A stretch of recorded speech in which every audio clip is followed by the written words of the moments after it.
लेकिन हम हर आयरे गैरे को मुंह नहीं लगाते, और हमें पता है कि पच्चरों और नौकरों के चले जाने से ऑल इंडिया मजलिस इत्तेहादुल मुस्लिमीन का कुछ बिगड़ने वाला नहीं। पच्चर पच्चर रहते हैं, नौकर नौकर रहता है। और बैलगाड़ी के नीचे चलने वाले की क्या हैसियत है आपको पता है? उसको ये जोम हो जाता है कि बैलगाड़ी मैं चला रहा हूं। 2019 का इलेक्शन हुआ था, अल्लाह ने कामयाबी दी थी। बहुत सारे लोग थे जिनका दावा था कि हमारी वजह से मुफ्ती साहब जीते। 40,000 वोट हमारी थी, 30,000 वोट हमारी थी, 10,000 वोट हमारी थी। ऐसे बोलने वालों की जब सब वोट हमने इकट्ठा की तो मालूम पड़ा कि यार अपनी तो एक वोट भी नहीं है,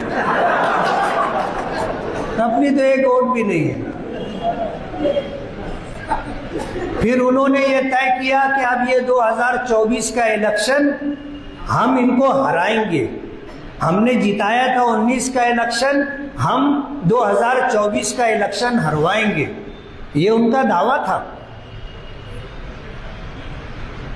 सारे जतन कर लिए, क्या मिला?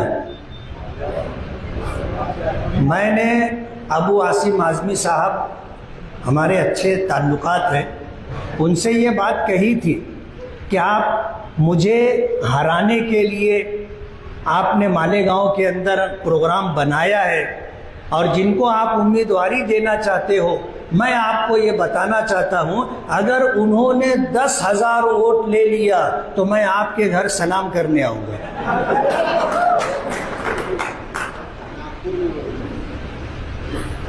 मैंने नागपुर असेंबली इजलास में इलेक्शन से पहले जो था सर्दी का इजलास, उस वक्त उनसे कहा था, उनको भी कुछ धक्का लगा था मेरी बात से। अखिलेश यादव को मालेगांव लेके आए, इकरा हसन को 2 मरतबा लाए, मोहिबुल्लाह नदवी साहब को 2 मरतबा लाए, और भी लोकसभा के पार्लियामेंट के मेंबरों को लेकर के आए। हम किसी को टारगेट करके तकलीफ नहीं देना चाहते, वरना हम अगर पीछा उठा लेंगे तो बाई डिप्रेशन में चली जाएगी।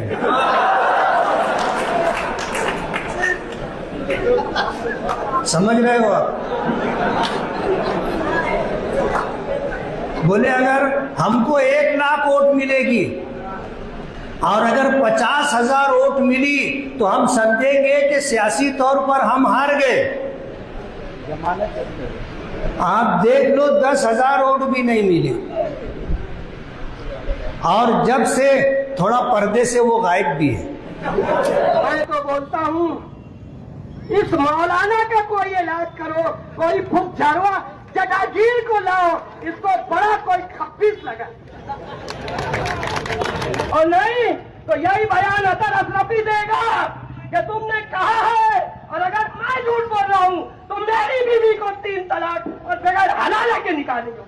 मुफ्ती मोहम्मद इस्माइल चुल्लू भर पानी में डूब मरना चाहिए। मुफ्ती मोहम्मद इस्माइल, मैं तो बोलता हूँ चुल्लू भर पानी में नहीं, आपके मुसौरत चौक में बहुत बड़ी बड़ी खटर है, उसमें डूब के मर जाना चाहिए। चूड़ी पहनकर पान दुकान पे बैठे रहते,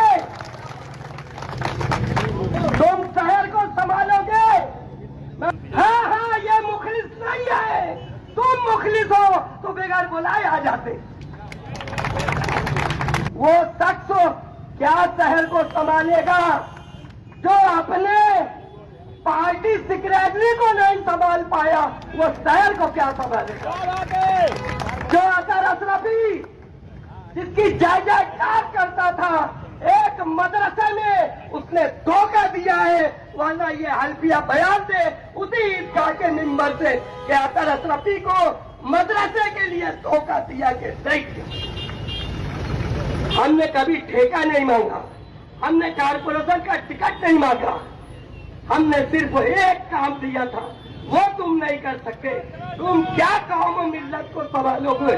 22 जून को शेख आसिफ साहब ने 5 जिले के लोगों को बुलाया, तो फिरका परस्त तो कहता है कि उसमें अंसारी नहीं थे, ये तुम्हारा बाप भी था और न जाने कितने लोग थे। पहले अपने बाप को पहचानो तो फिर बोलना कि उसमें अंसारी नहीं था। उसमें अंसारियों की तादाद ज्यादा थी और यहाँ भी अंसारियों की तादाद ज्यादा है। ये नुक्ता मैं खुलेआम साबित करूंगा, मेरे पास प्रूफ है। ये अंसारी, शेख, सैयद, ये झगड़ा लगाने वाले का नाम मुफ्ती मोहम्मद इस्माइल है। तुम अंसारी हो, तुम अंसारी हो। मैं तो बोलता हूं इस मौलाना का कोई इलाज करो, कोई फुकझरवा जटागीर को लाओ, इसको बड़ा कोई खप्पीस लगा। हमारे शहर का एक खिदमत गुजार आलिम, उसको शहर ने एक आस लगाई कि खासदार एमपी का इलेक्शन इसको लड़ाना चाहिए। लोग उसके पीछे मौलाना साहब के पड़ गए। बोले असर भाई 5 करोड़ मिला है मौलाना ओबरायन साहब को, मीडिया के सामने बोल रहा हूँ। अच्छा साहब 500? हम तो आंख बंद करके भरोसा करते थे, कुर्ता लंबा था। 5 करोड़? बोले हाँ। मौलाना उमरान पे इल्जाम लगाया और इस बात पर मैं अल्फिया बयान दूंगा, तुम भी अल्फिया, और कुरान उठाने वाला अल्फिया बयान नहीं दूंगा। काने काबा का गिलाफ पकड़ के तुम झूठ बोलने वाले आदमी, इसी मिंबर पे बोलूंगा कि तुमने मौलाना उमरान साहब पे यह इल्जाम लगाया कि नहीं कि उनको बीजेपी वालों ने 5 करोड़ दिया है। अगर असर अशरफी के सामने मौलाना काजी शहर मुफ्ती अफ्तान के सामने बोलना कि अगर मैं झूठ बोल रहा हूं तो मेरी औरत को 3 तलाक और बगैर हलाले के निकाह नहीं होगा, और नहीं तो यही बयान असर अशरफी देगा कि तुमने कहा है, और अगर मैं झूठ बोल रहा हूं तो मेरी बीवी को 3 तलाक और बगैर हलाले के निकाह नहीं होगा।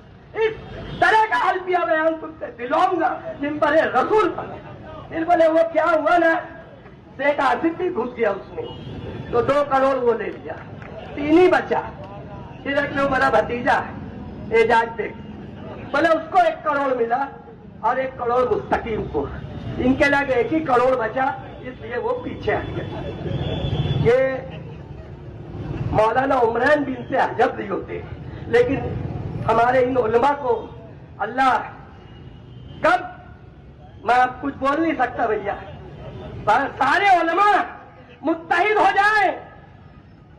शहर में कोई बला आती है, आज करीमा, इज्तिमाई दुआ, लेकिन ये इतनी बड़ी अल्लाह की तरफ से ये इतनी बड़ी बला, ये जटागीर, ये शैतान मिंबर रसूल से झूठ बोलता है, मौलाना उमरान को डराता है कि अभी कारपोरेशन का इलेक्शन आएगा, फिर मौलाना तुम मेरी जात पे बोलेंगे, तुम्हारे वर्कर मेरी जात पे बोलेंगे, अल्लाह तुमको और तौफीक दे, लेकिन सबूत लाना, माँ का दूध पियो तो सबूत लाना, वरना शेख आसिफ के पास इतना नहीं होगा, मुस्तकीम के लाख इतना नहीं होगा, 13 साल जितना सीने के अंदर। क्या बात है?